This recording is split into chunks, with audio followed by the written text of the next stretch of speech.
All right, let's jump right into this. We're about to step into what feels like a divine courtroom. You see, in this passage from Jeremiah, God isn't just speaking, he's building a case. He's acting as the prosecutor, and he is laying out this absolutely airtight argument against the nation of Judah. And right out of the gate, in verse 29, you get the prosecutor's opening statement. It sets this really clear legal tone. God's basically asking, why are you even bothering to argue your case with me? From where he's standing, the verdict is already a done deal. Ye all have transgressed against me.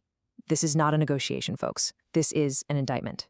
So here's the big idea, the crucial point we're going to unpack. The problem here isn't a lack of information. It's not like Judah is just confused or ignorant. No, they know the truth. The real issue is a deliberate, defensive denial. They've pushed away God's help and are actively fighting against the diagnosis of their own spiritual sickness. So to really get a grip on how this divine prosecution unfolds, we're going to walk through it step by step. We'll start with the indictment, then look at their history of forgetting, then the evidence in plain sight, their absolutely shocking plea of innocence, and finally, the inevitable judgment. Okay, so let's start with part one, the indictment. God immediately comes in and just confronts Judah's perception of themselves. See, they see themselves as the victims in the story, but God is about to completely reframe that narrative and show them that, no, you're the perpetrators. The language he uses here is so key. God uses this whole courtroom framework to just dismantle Judah's excuses. He takes their complaints, their sense of being wronged, and he just turns the mirror right back on them to show that their own actions are the real issue. And here it is, the prosecutor's first piece of evidence. And it is absolutely stunning. In verse 30, God says that their response to his correction wasn't just to ignore it, it was violent. They actively silenced the messengers he sent.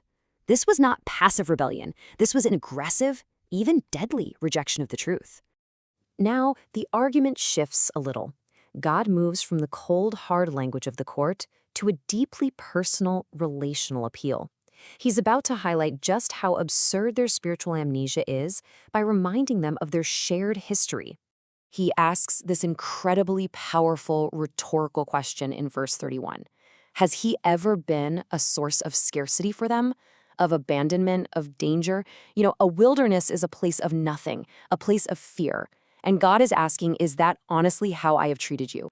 And this just brilliantly illustrates the contrast. The very idea of God as a wilderness is completely contradicted by their own national story, the story of the Exodus. He provided manna when there was no food, water from a rock when there was no drink, and a pillar of fire to guide them through the darkness. He was the literal opposite of a wilderness. Verse 32 really drives this point home with such a powerful metaphor. He asks, can a young woman forget her jewelry or a bride forget her wedding dress? Of course not. That's part of her identity, her covenant. And yet, God says, my people have forgotten me days without number. They've treated their foundational relationship with him as something utterly disposable.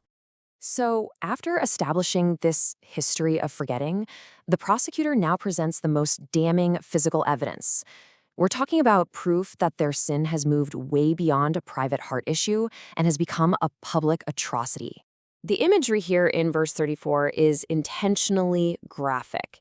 It's impossible to ignore. Blood on the hems of their garments. This isn't some quiet metaphor for hidden sin. It's a symbol of public, undeniable guilt that they are literally wearing for everyone to see. So what does this blood represent? Well, commentators point to some truly horrific things that were happening at the time.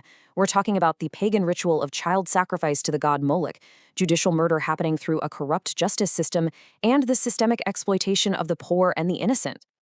And here is the key. God says this guilt wasn't discovered by some kind of detective work, a secret search. No, it was right there, out in the open, on all these. Their sin had become so normalized that they wore its evidence brazenly, almost as a part of their national identity. This brings us to the most critical moment in the entire trial. Faced with irrefutable evidence, Judah has a choice: confess or double down. And the response is the turning point that seals their fate. Just look at their response in verse 35. It's mind-boggling. They don't deny the facts. The blood is there. Instead, they just reinterpret reality itself. They say, I am innocent. This act of calling their blatant guilt innocence is the final straw. God's response is decisive. Because you say you haven't sinned, the judgment will now proceed. And so we arrive at the final section of the prosecutor's argument. The verdict is in, and the sentence is about to be pronounced. The consequences of their denial are now laid completely bare.